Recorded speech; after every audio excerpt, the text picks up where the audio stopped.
Et ce n'est pas puisqu'il n'y a pas d'obstacle que Dieu est là. Et ce n'est pas puisque ça ne marche pas que cela veut dire que tu stoppes. Nous avons commencé à préparer cette croisière, ça fait une année. Ça fait une année que je suis en train de préparer cette croisière. Et durant une année, nous ne sommes pas fatigués de fournir des efforts et d'être là. Pour ceux qui connaissent le prophète, j'aime que tout soit à sa place. Et pas seulement j'aime que tout soit à sa place, nous avons des principes d'administration et des principes d'organisation que nous essayons chaque fois de rendre meilleurs, puisque l'Église, Christ a fouetté les gens, il a dit, ne savez-vous pas que l'Église est le temple de Dieu, mais vous a fait un marché des voleurs. Alors nous avons commencé à préparer cette activité. Bien aimé, on a eu des obstacles les plus profonds. Nous sommes arrivés les derniers à la gare pour rentrer, puisqu'il y a tellement de problèmes que je ne peux pas expliquer. Certaines personnes qui étaient avec nous, qui devaient venir à la dernière minute, ils se retrouvent malades. D'autres personnes, ils sont retenus à l'aéroport. Il y a des gens qui ne sont pas sortis à l'aéroport de New York et on les a renvoyés à des vols ultérieurs. Mais nous bénissons le Seigneur. En 2021, l'Éternel nous avait dit que vous iriez en croisière. Mais il y aura peu de gens. Puisque quand même tu dois passer par une preuve. Tu seras tenté. Cette tentation, c'était quoi? Cette tentation, c'était que il n'y aura pas assez de gens tels que prévu, puisque l'ennemi va essayer de faire tout ce qu'il est capable de faire pour empêcher ça. Mais l'Éternel m'a dit, vas-y. Et je suis parti avec la parole de Dieu. Il m'a promis, il m'a dit, en 2022, je vais t'amener des gens de partout. Particulièrement, il y a des gens qui viennent prendre des États-Unis. Et je ne savais pas. Apprends à écouter la voix de Dieu. Apprends à croire à ce que Dieu te dit et marche dans ce que Dieu te dit. Je vous dis sur la liste, on a eu combien? Il y a presque 3 familles que nous connaissons, qui sont les nôtres. Et il y a 2 autres personnes. Mais le problème, ce n'est pas que les gens ne peuvent pas voyager. Mais voir quelqu'un qui prend son argent, 2000, 3000 $, il achète un billet, il fait une réservation, il vient 2-3 jours avant, il ne vient pas au match de football, il n'a pas rendez-vous avec un ambassadeur, il n'a pas rendez-vous avec un business qu'il doit mettre en place. Ce n'est pas pour discuter d'un business, mais c'est pour discuter avec l'Éternel des armées. Il vient se voir celui qui a créé les cieux et la terre. Et là, je dis gloire au Seigneur. Et voilà, l'Éternel nous a fait grâce. Tout le monde est là. Nous avons combattu les bons combats. Et l'Éternel me demande que tu viennes en 2023. Du 18 au 20 août 2023. Tu sais pourquoi? J'ai vu des explosions de choses. Je vous parle, moi je dis seulement des choses comme ça, comme un prophète. Venez en 2023. Vous pouvez vous dire, vous allez perdre le temps ou comment? Les autres peuvent dire, mais c'est quel genre de Dieu qu'on cherche dans le bateau là? C'est quel genre de Dieu où on doit faire comme si les gens ne sont pas sérieux, ne sont pas... Je me suis posé une question, moi, je me suis posé une question. La Bible dit que le ciel est le trône de Dieu et la terre est son marchepied. Mais nous avons lu dans les Écritures que le trône de Dieu est tellement fort. Nous avons lu dans les Écritures que Dieu habite là où se trouve la gloire, la louange, l'adoration. Nous avons lu que même le trône est fait en or. On nous a dit que, la Bible nous dit que les pieds de Dieu sont comparables à des cristals. Mais il y a un certain moment où on nous a appris que pour chercher Dieu, il faut seulement aller dans les déserts. Alors que le désert, c'était un concept. On nous a dit que pour chercher Dieu, il faut monter à la montagne. Et Jésus nous a dit, ce n'est plus sur cette montagne. Mais ceux qui adorent le Père doivent l'adorer en vérité, et en esprit et en vérité. Alors si Jésus-Christ lui-même a dit que ce n'est pas sur la montagne,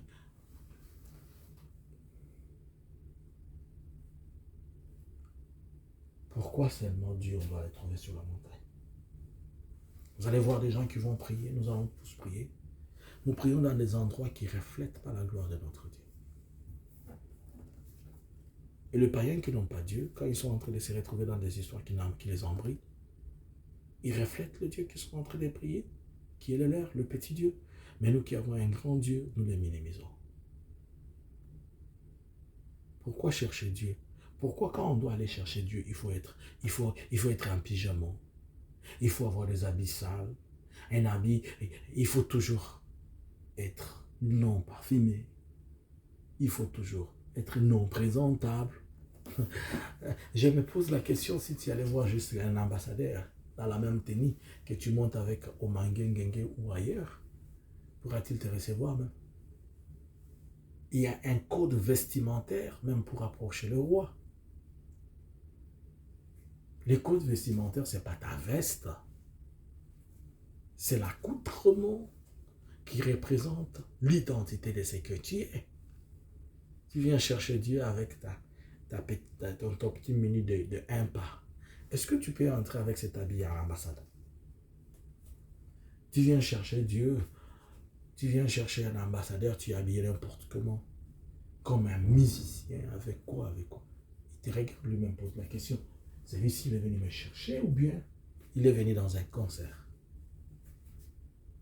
Le roi, ça se respecte. Les rois, ça s'honore. La Bible dit que j'aime ceux qui m'honorent. Il dit encore, j'aime ceux qui me cherchent, le trône. Changer ces concepts-là de chercher Dieu dans tout ce qui est sale. Non. Des fois même les païens ont du mal à croire que nous avons Dieu. Des fois même les païens se posent la question, comment un Dieu qui a créé tout ça, c'est lui qui a créé l'or, le diamant, le cobalt, les zinc, je ne sais pas, les tourmalines, du pétrole. Si tu vois le palais de roi de ces mondes, c'est tellement magnifique. Mais si tu vois là où nous voulons descendre Dieu, c'est dans la forêt, c'est dans la montagne, c'est je ne sais quoi. Quelqu'un va dire que je ne suis pas spirituel, il va dire que je suis en train de dérouter les enfants de Dieu. Mais assis-toi, sors ce que tu as mis pendant des siècles ici. Le problème c'est ici. You need to renew your mind. You need to refresh it. Quand vous faites des fêtes, vous voulez les décors les plus meilleurs. Et ma fête a été ceci, ma fête a été ceci. Mais quand vous le faites pour l'Éternel, pourquoi? Non, je vous pose la question. Pourquoi un jour, vous ne pouvez pas vous dire, nous prenons nos billets, nous allons à Dubaï, nous allons, je ne sais pas, cherchez-moi une autre ville que vous voulez. Nous allons dans des grandes salles de conférence, mais pour la gloire de Dieu. Juste à 5 à 10, vous êtes agenouillés, les mains élevées. La Bible dit qu'il est 3 fois saint. L'environnement saint, ou saine, elle donne aussi la présence de la gloire de Dieu. Va t'agenouiller là où pue, là où c'est sale. Même ton Saint-Esprit sera étouffé. Mais quand tu es dans un environnement meilleur, tu es en train de dire Rabrousse Kebra, Rekebre Siyamama Sakapro, Rindebre Sapro. Même quand tu parles la langue là même, elle est Rakebre Siyama Sakapro. Mais quand tu parles dans la langue, dont tu n'es pas dans un endroit confortable, tu es tout le temps comme ça, tu es tout le temps je ne sais quoi, tu es tout le temps je ne sais quoi, et reflète l'image de ton Dieu. Je n'ai pas dit que c'est ici qui reflète l'image de mon Dieu. Non, mais pensez-y.